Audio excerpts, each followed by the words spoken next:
伊朗的战事烧掉了美国的霸权，今天关心共和党在逼宫，还有包括了 MAGA 也在分裂，民主党则是3连拳在补刀。美国，特别是在其中选举成为川普的末日，今天会一起来做关心。好，赶快来看到的是，现在是连 MAGA 的大将也正式的跟川普要来划清界限了。他是谁呢？过去一直在挺川普的这个是美国保守派的评论员卡尔森，最新他在他的 Podcast 节目上面跟观众认错了，他现在非常的不满川普，尤其是针对爱普斯坦的案件，还有川普在针对伊朗进攻的这个战争，他都表示非常的不满，而且他说：“我必须为过去支持川普这件事情来负责，向大家说一声抱歉，我误导了大家。”其实呢，我们看到不只是卡尔森而已，现在看到了非常多的知名的媒体人，其实呢也都在跟川普做切割，被视为是 MAGA 派，现在正在正式的分裂当中，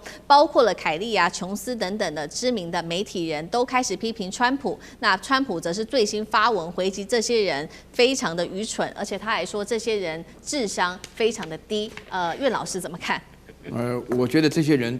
智商都很低，包含川普在内啊。这个，其实他们都是一群蠢人啊，真的是我必须讲，因为这些蠢人的话呢，这个川普今天干这个全世界最强大部队的国家的总统，他被选上2次，绝对没办法原谅。啊，这个是人类文明的大倒退，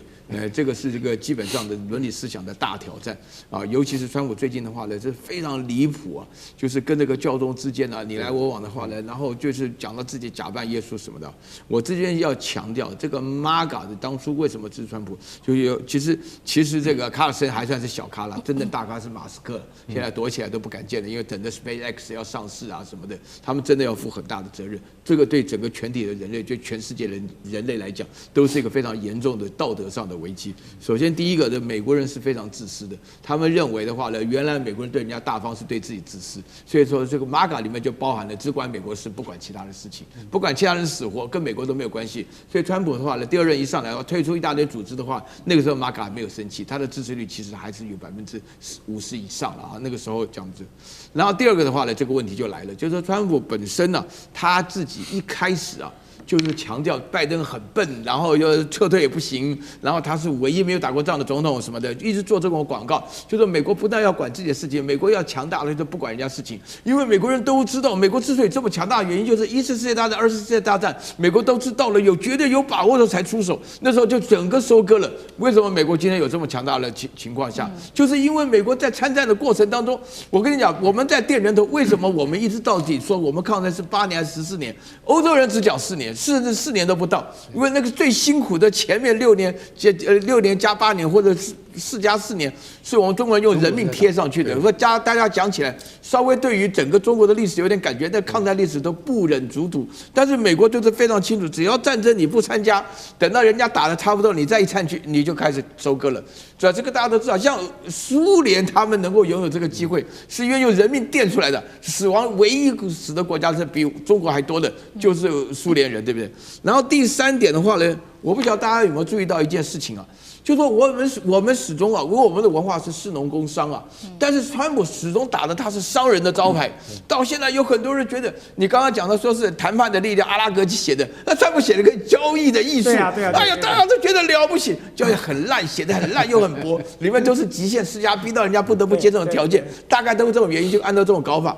但是大家对美国的文化，商人在美国的地位当中，川普的第2任，他用大家不晓得记不记得，第1任装模作样用一大堆将军当那个国务卿，对不对？结果都吵翻了，全部都 fire 了。但是到现在为止的话呢，川普用的人，什么卢特尼克啦，啊，什么贝森特，全部是华尔街出来的人呐，对啊。这种商人执政的结果就只有短线，没有长期啊。所以美国的文化当中，他们那种自私的文化啊，他们那个收割人家的文化，以及他们这种重视商人的文化，构成了 MAGA。所以呢，卡尔森我一点都不同情他啊，他原来支持川普的时候那个态度，把人家讲得一文不值。美国有什么好了不起的？美国根本没什么文化，我当年就没去美国读书啊，就是因为我要学哲学，我如果学化工，我也留在美国了啊，就这种情况，对不对？美国有什么好得意的？我们说良心话，那你现在卡尔森讲的这种事情，讲的你包含还有你漏了一个 Green 啊，他们基本上来讲说后悔自己曾经支持过川普。你现在搞成这个样子的话呢，受害的人是我们世界的无辜的老百姓啊，伊朗被打死的人呢，3000多人，里面包含了168个小女孩啊。对。好，我们看到川普的第2任期，确实现在造成的是 MAGA 内部大分裂哦。除了刚刚岳老师帮我们整理出了非常多的资讯之外，还有我们看到的是川普真的是到处开战，除了辱骂其他人之外，也跟各个国家到处开战。那包括我们提到，包括讨论了很多的伊朗啊，或者是委内瑞拉，甚至他也放话格陵兰、加拿大、古巴、哥伦比亚都威胁哦，还有最近的教宗等等。那我们来看到最新的民调，川普支持度到底如何呢？现在支持川普的人大约占36%，反对者已经高达了62%，只有26%的人认为他的脾气还算平和稳重，50%认为他的判断力正在急速的下滑，精神状态疑似出现问题吗？委员怎么看？对川普最近的表现哦，的确是让大家对他的认知能力跟精神状态开始高度的怀疑了。因为我们常常会发现，川普永远是活在另外一个平行时空，他可以自导自演、自言自语、自说自话哦，就自己活在自己的世界里头，可是跟真实世界几乎完全没有连结哦。那么这种情况其实美国过去不是没有发生过哦，就是当时威尔逊总统在这个任期的末期的时候，因为中风，然后呢，当时是白宫封锁了这个消息哦，所以那个时候重大的决策都是由第一夫人来决策的，因为他们怕这个消息公布了之后，当时正在这个一战的时候，他会怕影响后续的发展。然后到了拜登总统的末期的时候，其实外界也高度的怀疑说，他当时的这个认知能力也开始在下降。所以呢，有一些这个学者跟专家，当时在拜登政府工作的人，他们也对外说，在后期他们想要见到拜登都不是一件很容易的事情了。那么现在到了这个川普了，那当然你说川普可能身强力壮，可是毕竟我还是说岁月不饶人啊，就到了某一个年纪的时候，某种程度的风险是存在的嘛。所以其实美国现在不是只是嘴巴讲讲的，美国非常多专家都提出了他们的看法，像这个一个临床心理学家叫做 Dr. Gardner 哦，他说什么？他说呢，川普有失智症的征兆。他的发音不断的出现错误，他有恶性的自恋，然后他有逻辑的矛盾哦。他是一个临床心理学家，然后他讲了一句最传神的话，他说：“唯一比希特勒更危险的是一个患有失智症的美国希特勒。”哦，事实证明，的确哦，就川普今天对全世界造成的伤害，比起希特勒也快要追上了啊。然后另外一个美国华盛顿的认知治疗中心的专家他就说了，叫做 Dr. Greenwood。他说川普哦缺乏现实感，就跟现实完全脱离，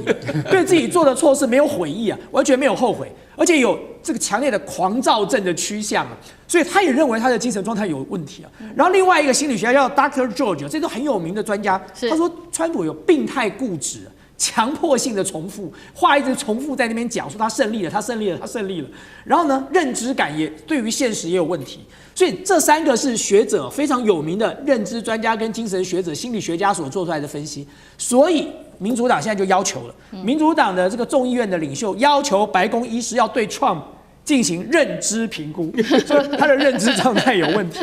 那么，甚至民主党有另外一派呼声哦，这个情况如果持续恶化下去，共和党都有可能会支持，就是援引美国宪法第25条修订，第25条就是说由副总统跟内阁阁员认为总统已经不适合再领导了，叫总统下来，然后换副总统领导。这件事情不见得不可能发生。川普如果再这样自导自演、自说自话、自言自语下去哦，美国搞不好真的哪一天就援引了宪法第25条了。对，我们再看到，那其实民主党他其实在这个关键的时刻还是火力全开的。还有哪些人对川普喊话呢？包括了加州的州长纽森，他要挑战总统大位嘛，2028，他说川普对这个伊朗开战，推升了物价跟通膨。纽约市长他直接说了，你川普每天花超过5亿美元去杀害成千上万伊朗、黎巴嫩的人，却让全球各地的劳工阶层生活崩坏。共和党内部也说，你花数千亿美元的金额去打一场没有意义的战争，你应该在此刻赶快想一想有什么退场机制吧。干哥怎么看？对，他说现在已经60天了哈，快了，4月28号就要满60天，满60天以后，其实老师讲一句啊，民主党就是拿这个来，他第一拳就打过去，他说，我告诉你，你没有经过国会授权，你这叫违宪，好不好？然后，但是问题是什么？问题是共和党在参议院参众两院都是多数嘛，对不对？这个案子本来是要弹劾他的，没有成，没有成，人家第2拳打出来，打谁？打赫克塞斯啊！为什么？很简单啊，赫克塞斯，我跟你讲，你是执行的，我跟你讲，你犯了什么？你犯了战争罪，你犯了罔顾军人生命罪，还犯了攻击平民罪，啊，这些这些都是民主党人拟出来的，你知道？这个如果战争罪以下这些罪都成立的话，那赫克塞斯就吃不完兜着走。所以现在的问题就是什么？现在的问题就是第三拳打出来，很简单，是共和党人自己打的，60天了。你要告诉我你要怎么退场？如果你不退场的话，那我们坦白讲一句，参议院共和党多数党领袖叫图恩支持川普的，非常支持川普。图恩他说我们很支持你啊，但是已经打了快2个月了，我的老乡都不同意了。我的老乡是哪里呢？南达科州的农民们，我就是那里面选出来的。选民不同意。对呀，我是南达科州选出来的。你知道我们现在那个耕耘机那个油多贵吗？你来开你就知道了。他讲得非常的传神，为什么？那就代表美国的经济直接受到影响。然后那个纽约州长也讲他说你全美的物价都暴涨，纽约市长曼达尼讲的